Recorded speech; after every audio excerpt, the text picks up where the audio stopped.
Assalamualaikum warahmatullahi wabarakatuh. Perkenalkan, kami mahasiswa program studi D3 Farmasi Politeknik Bina Husada Kendari. Pada kesempatan ini, kami akan membahas mengenai obat-obat antikolinergik yang bekerja pada sistem saraf parasimpatik.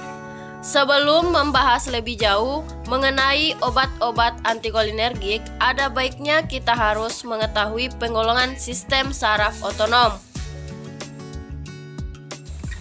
Sistem saraf otonom terbagi atas dua, yaitu sistem saraf simpatik dan sistem saraf parasimpatik.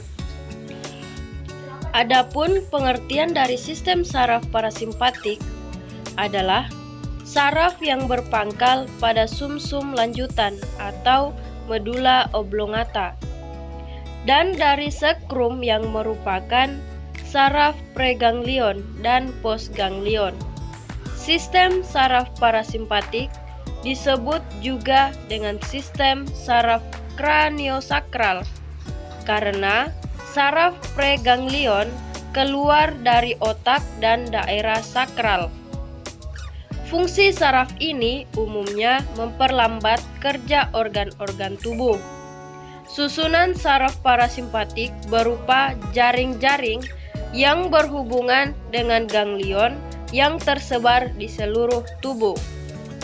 Urat sarafnya menuju ke organ tubuh yang dikuasai oleh susunan saraf simpatik. Fungsi sistem parasimpatik sendiri, yang pertama, merangsang sekresi kelenjar air mata.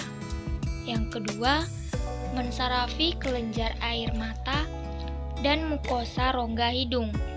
Yang ketiga, mempersarafi kelenjar ludah.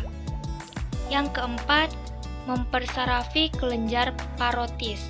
Dan yang terakhir, mempersarafi sebagian besar alat tubuh, yaitu jantung dan paru-paru. Berikut gambaran dari sistem saraf parasimpatik. Pada gambar ini, kita dapat melihat bahwa sistem parasimpatik bekerja dengan cara mengecilkan pupil, menstimulasi aliran ludah, memperlambat detak jantung, memperlebar bronkus, menstimulasi gerak meristaltik dan sekresi, menstimulasi pelepasan bilas, serta mengerutkan kantong kemih. Selanjutnya, kita akan membahas mengenai antikolinergik. Apa sih antikolinergik itu? Antikolinergik adalah sekelompok obat yang menstimulasi saraf parasimpatik dengan melepaskan neurohormon asetilkolin. Obat golongan ini menghambat golongan reseptor muskarinik, sehingga efeknya berlawanan dengan obat kolinergik, baik yang bekerja langsung maupun tidak langsung. Teman-teman sekalian pasti bertanya-tanya, apa sih kegunaan antikolinergik itu sendiri? Jadi, antikolinergik itu digunakan untuk menstimulasi peristaltik, meningkatkan sekresi kelenjar ludah, getah lambung dan air mata, serta memperkuat sirkulasi dengan mengurangi lendir dan mengendurkan otot-otot saluran nafas. Selanjutnya, masuk pada pembahasan contoh obat antikolinergik. Adapun contoh obat antikolinergik yang akan kita bahas yaitu obat antropin dan juga obat skopolamin. Yang pertama, pada obat antropin atau hiasiamin. Antropin ini ditemukan dalam tumbuhan Atropa belladonna atau tirai malam pembunuh dan dalam Datura stramonium atau dikenal sebagai biji Jimson atau biji Jameston atau sering juga dikenal sebagai apel berduri. Anggota tersier kelas atropin sering dimanfaatkan efeknya untuk mata dan sistem saraf pusat. Atropin memiliki afinitas kuat reseptor muskarinik, di mana obat ini terikat secara kompetitif, sehingga mencegah asetilkolin terikat pada tempatnya di reseptor muskarinik. Atropin menyekat reseptor muskarinik baik di sentral maupun di saraf tepi. Kerja obat ini secara umum berlangsung secara 4 jam, kecuali diteteskan ke dalam mata. Maka kerjanya bahkan sampai berhari-hari.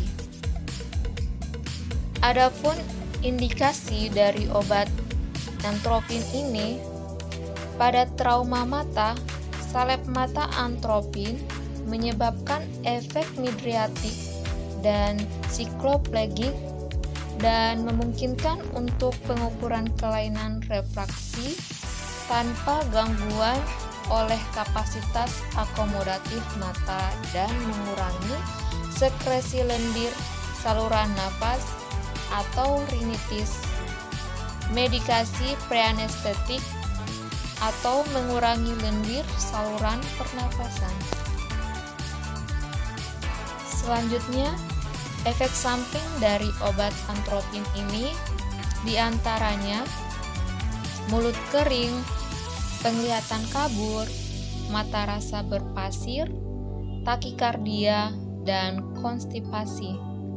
Efeknya terhadap sistem saraf parasimpatik termaksud rasa capek, bingung, halusinasi, delirium yang mungkin berlanjut menjadi depresi, kolaps sirkulasi dan sistem pernafasan, juga kematian. Serta pemakaian atropin dapat menimbulkan midriasis dan sikloplegi.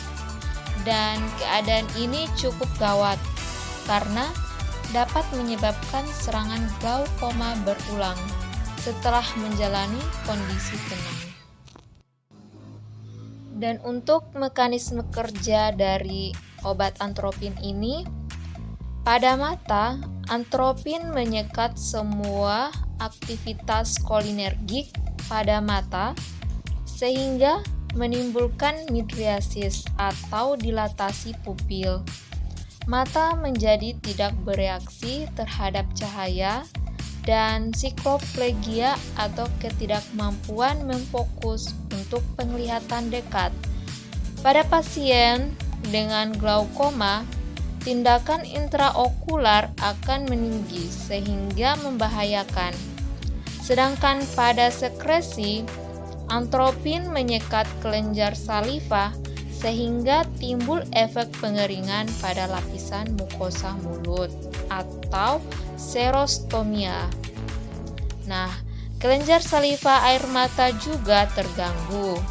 Hambatan sekresi pada kelenjar keringat menyebabkan suhu tubuh meninggi.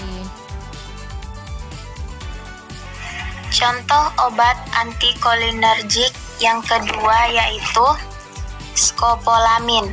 Skopolamin dapat menimbulkan efek terapi yang sama dengan efek atropin. Tetapi, efek skopolamin lebih nyata pada SSP dan masa kerjanya lebih lama dibandingkan atropin. Efek skopolamin merupakan salah satu obat anti mabuk perjalanan yang paling efektif. Obat ini menimbulkan pula efek penumpulan daya ingat jangka pendek, bertolak belakang dengan atropin. Obat ini menyebabkan sedasi, rasa mengantuk, tetapi pada dosis yang lebih tinggi bahkan menimbulkan kegelisahan atau kegaduhan. Mekanisme kerjanya, derivat epoksi dari atropin bekerja lebih kuat. Efek sentralnya kira-kira 3 3 kali lebih kuat dapat menimbulkan efek tepi yang sama dengan efek atropin. Tetapi efek skopolamin lebih nyata pada SSP dan masa kerjanya lebih lama dibandingkan atropin. Indikasinya digunakan sebagai obat mabuk jalan dalam bentuk plester, digunakan sebagai mediatricum, digunakan sebagai obat anti kejang lambung usus, digunakan sebagai premedikasi anestesi. Sedangkan efek sampingnya kulit atau mulut kering, penglihatan kabur, rasa lelah atau kantuk, pusing, konstipasi, nyeri, atau sulit buang air kecil. Demikian penjelasan kami mengenai obat-obat antikolinergik yang bekerja pada sistem saraf parasimpatik.